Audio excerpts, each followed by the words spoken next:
Hola a todos, soy Jessica. Yo soy Marcelo. Y en esta oportunidad queremos mostrarles nuestro trabajo realizado con la profesora Mabel Mercado En la materia de didáctica de las ciencias sociales 3. Cuando estas tierras aún no se llamaban Mendoza, los primeros habitantes del territorio mendocino eran recolectores y cazadores.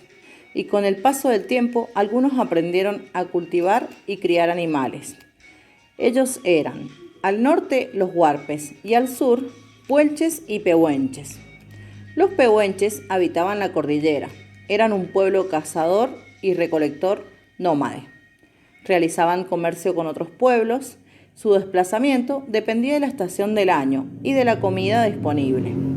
Pehuenche significa hombre del pehuen, proveniente del piñón, fruto proveniente de la araucaria. Su vestimenta podía ser hecha del cuero de los animales, adornados con plumas de ñandú u otras aves. Creían en la herencia de la tierra, ya que según ellos, las tierras fueron entregadas como un préstamo, por lo que deben ser cuidadas y protegidas. Los huarpes, para poder alimentarse, aprendieron a cultivar. Así pudieron quedarse en un solo lugar. Fueron sedentarios.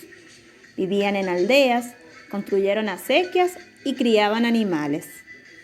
Al sur del río Diamante, en los actuales departamentos de San Rafael, General Alvear y Malargüe, hace 500 años habitaban los puelches.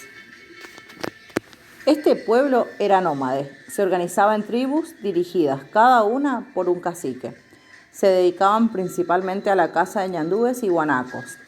Además, complementaban su alimentación con la recolección de semillas, raíces y frutos, principalmente del algarrobo. También intercambiaban productos obtenidos de la caza por otros de origen agrícola. Los puelches eran agresivos guerreros. Cuando no encontraban alimento suficiente en sus tierras, invadían violentamente las poblaciones huarpes y se apoderaban de todo lo que necesitaban. Esto se llamaba pillaje. ¿Sabían qué? La palabra puel significa y che, gente, es decir, gente del este. Y pillaje es un término que se emplea actualmente para hacer referencias a travesuras. Como eran nómades, es decir, que no se quedaban en un lugar fijo, andaban recolectando y cazando animales de ese lugar. Cuando eso se acababa, se trasladaban a otro, y así todo el año. Usaban el guanaco como animal de carga de sus pertenencias, ya que caminaban todo el año por distintas regiones buscando frutos y animales pequeños para comer.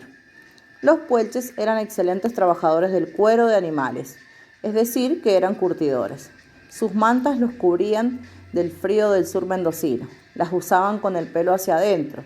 Estas prendas se llamaban quillangos.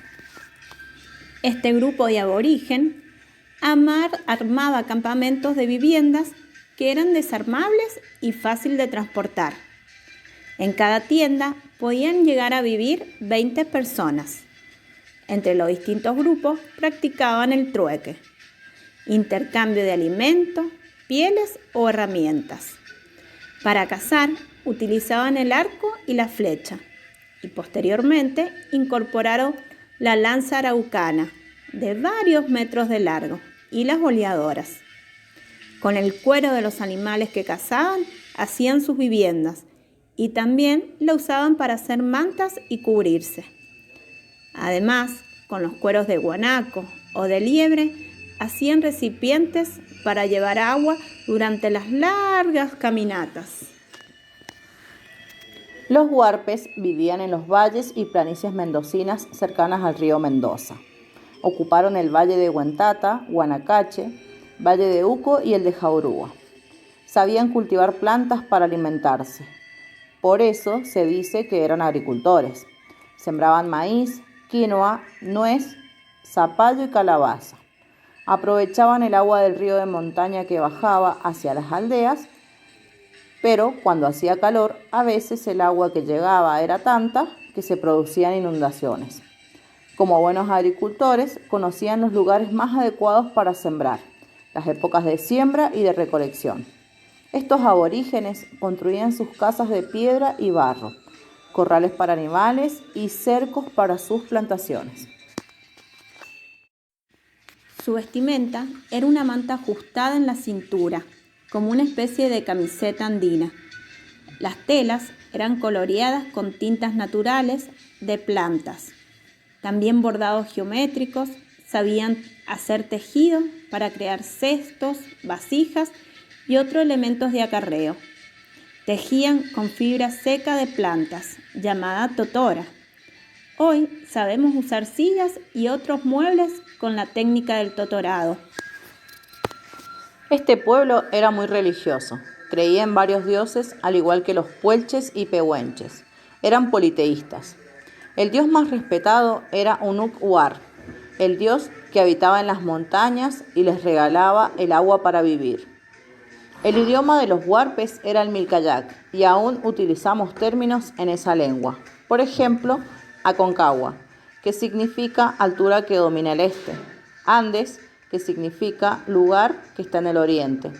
Sonda, que significa cielo alto. O Guanacache, que significa agua con peces. Los huarpes aprendieron a hacer acequias que servían para desviar el agua de los ríos y llevarla hasta los cultivos donde la necesitaban. Así podían también controlar las inundaciones durante los veranos. El legado de los huarpes convierte el desierto en oasis, un sistema de riego heredado de los primeros habitantes de nuestra región. Hace a Mendoza única en el mundo. Cuando los españoles llegaron a Mendoza en 1561, se encontraron con un sistema hídrico ya diseñado por los aborígenes locales, tal vez con la ayuda de los incas. De este sistema hídrico conocemos una serie de canales, por ejemplo, el que hoy es el dique Carrodilla.